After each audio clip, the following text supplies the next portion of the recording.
are joined by Tina Taphouse, an Indigenous artist, photographer, and storyteller, and such an important voice in the community. Tina, thank you for taking the time today. Good morning, Paul. Thank you for having me today.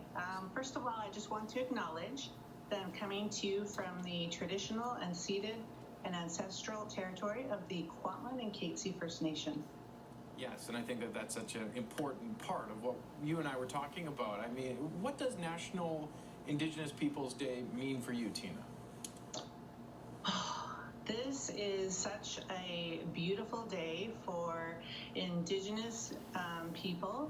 So it's First Nation, Inuit, and Métis to come together and to celebrate our culture and tradition and to share it with others around us. So there are many events going on today to celebrate National Indigenous Peoples Day.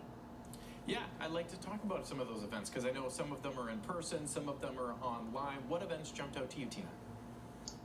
Oh, it's like no matter what city you're living in BC, there or across Canada, there are many events going on. For instance, there's a big event going on in Surrey at Holland Park. It's from 3 until 8, and they'll have, lots of vendors and dancers and singers and performers there.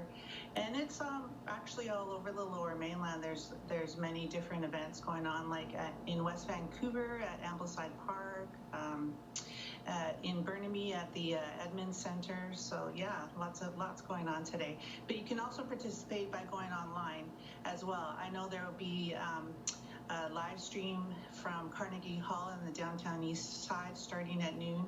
And I can see that there are many colleges and universities that are doing online events as well.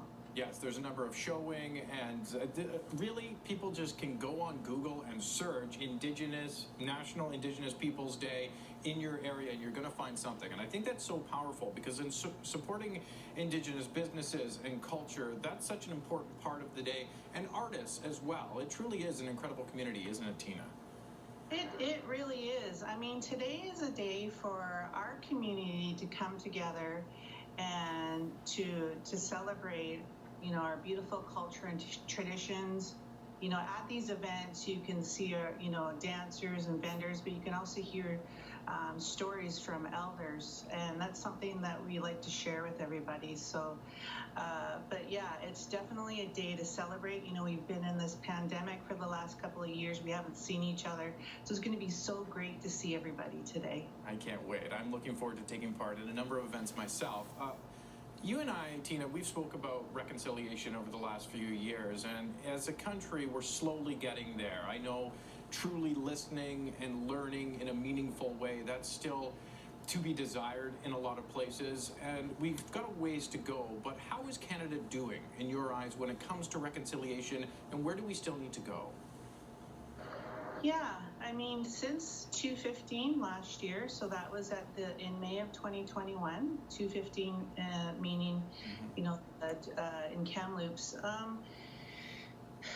there's definitely been some progress in regards to Indigenous people being heard as to what to happen, in regards to residential schools and such. I do see that we have allies now. I have some good friends that are allies with us, but there definitely, a lot more needs to be done. But I see progress in that, tiny steps are being taken, and, more people who are not Indigenous are participating in Orange Shirt Day. And for instance, and we'll see today a lot of people coming out. Well, it's all about highlighting Indigenous culture, Indigenous artists, and Indigenous voices, and your voice is so powerful. Tina Taphouse, thank you very much for your time this morning. Thanks for having me, Paul. It is 7:46 on Indigenous Peoples Day, and this